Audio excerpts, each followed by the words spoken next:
nice to have known you. He was my big kick, ooh, but I'm checking out. Goodbye. How would you describe yourself as a woman trying to deal with life in the 80s? You said your album is a reflection of that single woman. Well, I don't deal with it very well. I manage to produce and deliver. But personally, I haven't dealt with it very well. I've had a lot of emotional ups and downs. As I said earlier, I have begun the process of recovery, so to speak, you know, just trying to feel better about myself, regain my confidence. But you seem like the type of person that lives life from one extreme. There's no medium ground for you. Oh, no, there isn't. I'm born under the sign of Cancer, and I have a Sagittarian moon and rising. And if you know anything about the signs, that's called extreme highs and extreme lows, and there is no middle for me. It has to be something that has to be worked on. And I'm talking about worked on full-time, and that's almost impossible in this sort of work. When I run a black-owned company, in other words, it's a minority-based company. Most of my employees are black or Hispanic, and I deliberately started that years ago because of the unfortunate dilemma of minorities in the workforce and in the entertainment field, where blacks generate billions of dollars. We don't often get the opportunity to reap the benefits from that money that we generate. And considering that I generate part of that billion, I'm going to take it back to the community that put me here in the first place. That's very important to me. It makes sense. It's like adding one and one together. It makes two. Well, if the community put me out here, I've got to bring the community where I am. It's that simple. And it makes so much sense to me. I don't understand why others don't do it more often. Well, I was going to ask you that. Why don't you think they are? I have not asked any other black artists.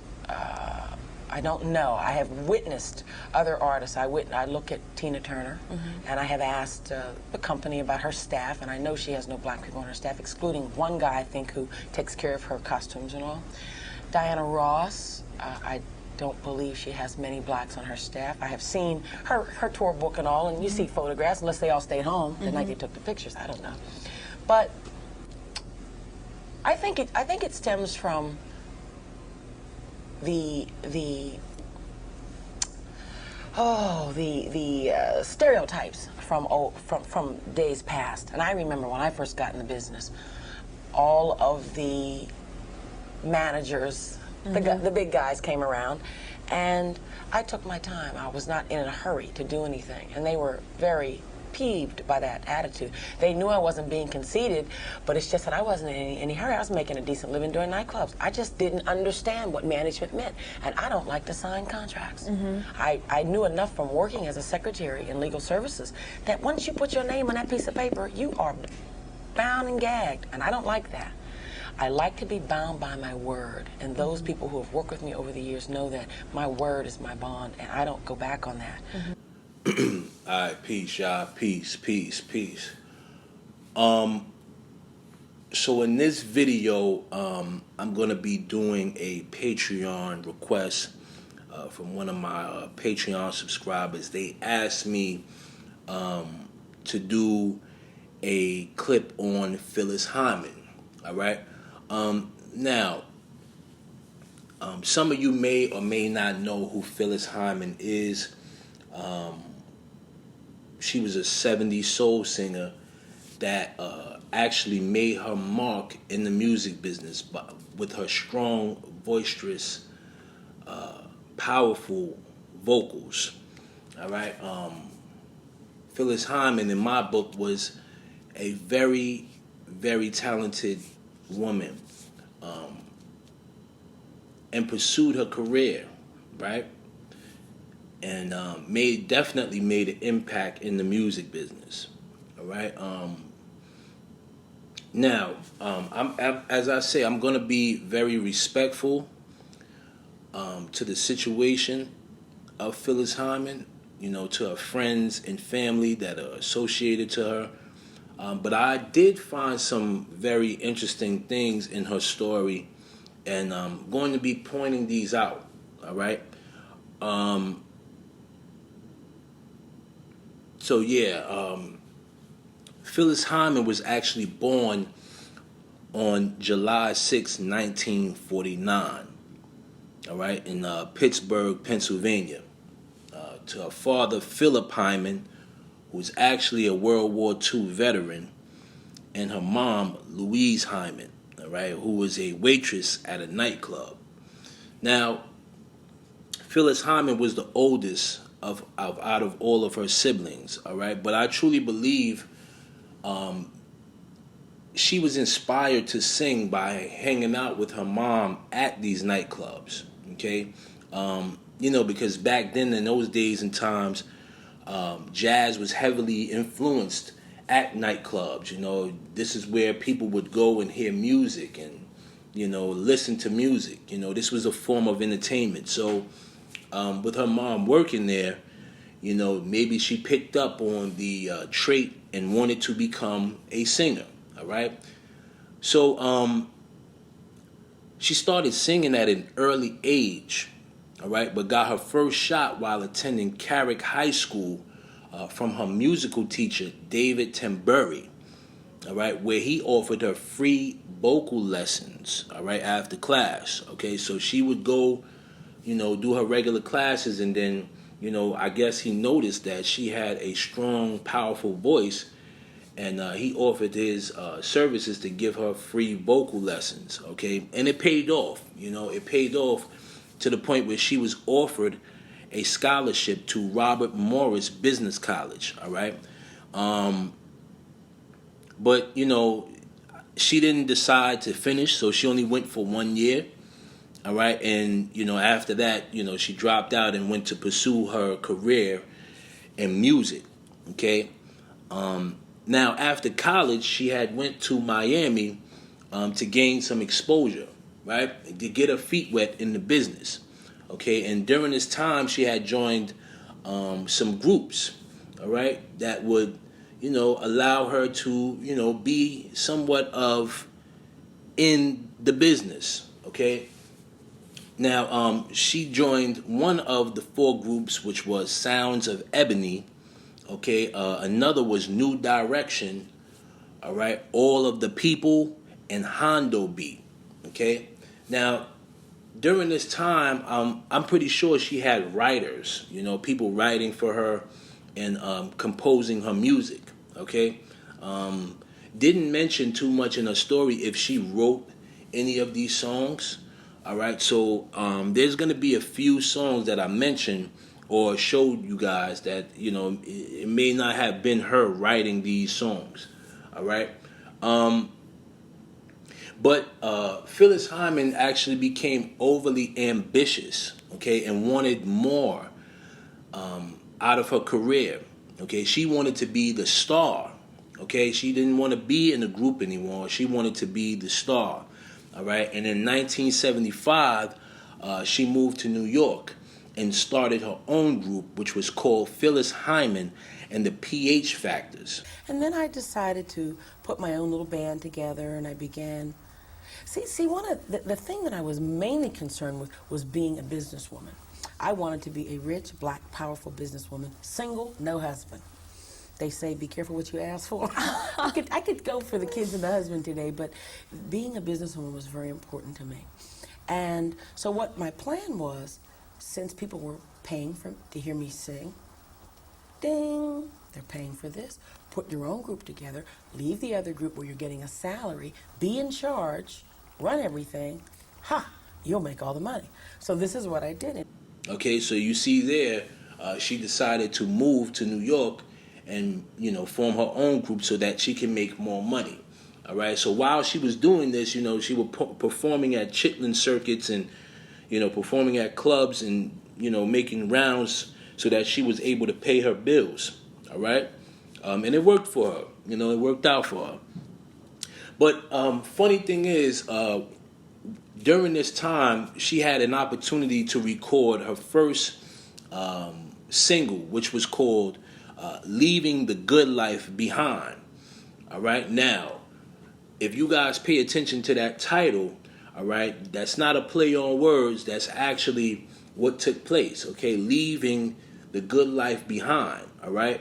And pursuing this, career, and this is the same thing as with Rihanna, as far as with the good girl going bad and that play on situations, when people get involved in this business, a lot of your morals go out the window, okay, for fame and success, all right? But they don't tell you that, it's just clues that you have to guess, all right? Now, shortly after she recorded this song, Leaving the Good Life Behind, she signed a deal with Fred Frank, okay, to Roadshow Records, all right? This was her first big opportunity or record deal that she signed, okay?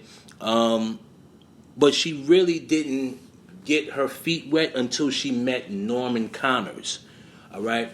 Now, Norman Connors is a big-time producer, all right, that was very talented as well, okay? And he gave Phyllis Hyman the opportunity to perform on his album, along with doing the song or the cover, Bet You By Golly Wow by the Stylistics, all right? And now people were hearing her voice and, witnessing that she was very talented, okay?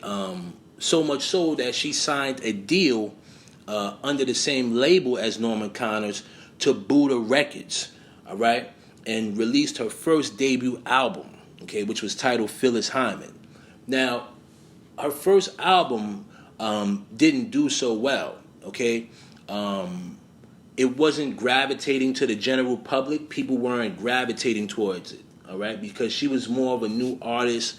And during this time, you have to understand, disco was coming in the scene, okay? So a lot of her songs were, laid back and mellow, and, it was more of a jazz themed, all right? But disco was coming in. There was more upbeat at this time. So she had to, keep up with that time frame, okay?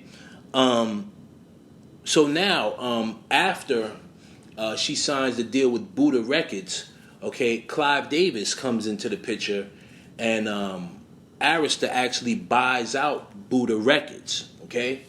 Now, I want to point out something that has nothing to do with this video, but if you guys ever noticed the Arista, which is a record company that no longer exists, this logo here is the same logo that they use for child pedophilia, okay? So these people are very conniving and sick, all right? And like I said, there's a lot of things that go on in the music business that people are unaware of, all right? And when we hear people speaking on certain things and talking on certain things throughout the business, all right, these things are cover-ups, all right? Now, like I said, Phyllis Hyman was a soul singer, okay? But when Clive Davis actually bought out Buddha Records, all right, he wanted her to go pop, okay? Like I said, at this time, disco was coming in, so you had to have the upbeat tempo type of songs, okay? So Clive Davis wanted Phyllis Hyman to go in that direction, all right? On her second album, okay? Now, this is where it gets interesting, okay? And we can always spot when the devil is involved here. Now, on her second album or third album, which was titled You Know How to Love Me, okay, she had a few good songs on here. One of the songs were actually the self-titled album, You Know How to Love Me, Some Way, okay, and Under Your Spell. Now, I broke down the song Some Way before, okay? When you play it in reverse, she's actually thanking Satan. Somewhere we can make it. It's not over.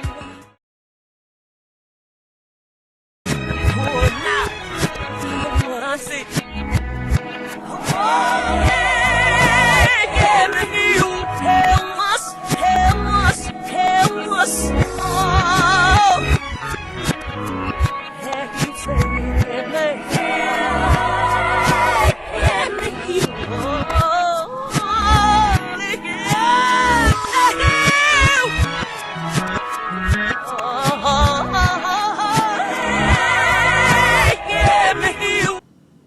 All right? So now, if you listen to Under Your Spell, a lot of this stuff has to do with occult themes, okay? She's speaking to demonic angels, like Brother Unplug'em had mentioned, there is a songwriter secret in all of these, old school records. All right. Now, so now during this time, she witnessed that there was a lot of competition that came around. All right. And with this competition, it put a lot of pressure on Phyllis. All right. She had artists to compete with like Angela Bofill, all right, Aretha Franklin, Dionne Warwick, and Whitney Houston. All right. And now with Clive Davis actually forcing his thought process on her and her being stubborn and not wanting to, go the pop route, okay, it led Clive Davis to actually work more with these other artists instead of Phyllis Hyman, okay? And now with her career going down, all right, with her not wanting to keep up with the times and making the music that she wanted to make, okay, she kind of fell into a slump or a deep depression, okay, from the pressures of maintaining her career. All right. Now, some would say this would be her fault because she was stubborn and didn't want to, comply to, the way that the music business was running. All right. But at the same time, they didn't have to put pressure on her. All right. So it kind of put her in a bad situation mentally, and she wasn't able to handle it that well, okay? Now, her and Clive Davis actually bumped heads because, like I said, he wanted her to make the cheesy records, all right? But she wanted to stay true to her actual roots, all right? On her fourth album on Arista, which was called Goddess of Love, her record sales drastically declined, all right? And with this happening, Clive Davis decided not to do business with her anymore and released her from Arista Records. Okay, when she was released, he actually signed Whitney Houston. So I truly believe a lot of those songs that Whitney Houston was performing at that time when she first came in is the songs that he wanted Phyllis Hyman to perform. All right, and Whitney Houston was basically Phyllis Hyman's replacement. Okay, and this kind of made Phyllis go into, like I said, a deep depression state. Okay, now around this time, she would indulge in drugs and, alcohol and things of that nature and eating. All right. She had a very, very addictive personality. Okay, her love life was in shambles and things of that nature. But she battled a lot of demons and struggled, all right, with her record sales around this time. Okay, now I truly believe that Phyllis Hyman, here's the thing, right? I'm just going to be honest. Now, when you have to understand, when you guys get involved in the business and, you embrace certain things, okay, I'm going to say certain spiritual aspects. Okay, I've mentioned this before. If you're not aware of what you're doing, okay, it can cause mental problems. Okay, it can cause mental problems. Okay, now I'm not saying that this was the cause of the situation, but I did find this to be weird that she would, go through some sort of depression, around her late 30s or her mid 30s. Okay, kind of didn't make any sense to me, and some people would say, hey, Clive Davis was the reason why, we all know what happened with Whitney Houston, okay, but sadly, the month of June, all right, June 30th, 1995, is when Phyllis Hyman committed suicide, okay, by overdosing on sedatives and alcohol. All right. Now, this apparently, from what I read, this was not her first time attempting to commit suicide, right?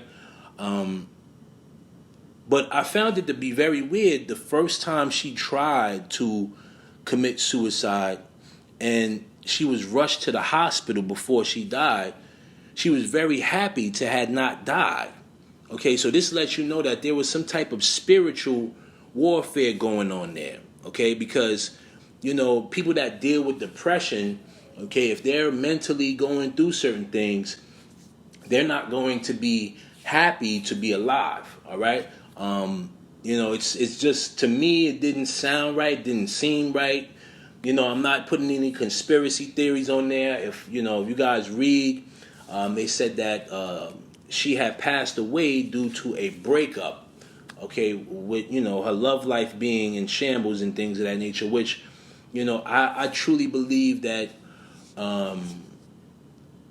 there's a lot more to it. Okay, and I believe it. She left a suicide note where she stated that she was tired. Okay, she was tired of trying. All right, and just a sad situation. Just a really, really sad situation.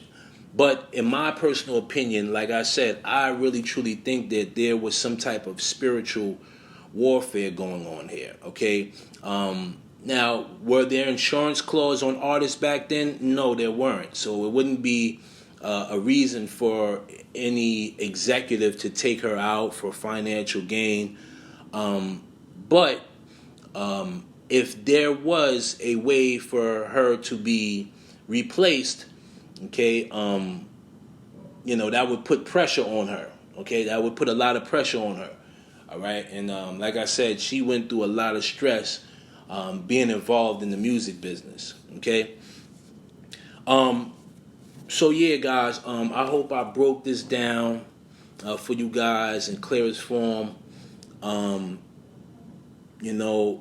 Respects to the family of Phyllis Hyman, to the friends and family of Phyllis Hyman. She was a great, great entertainer.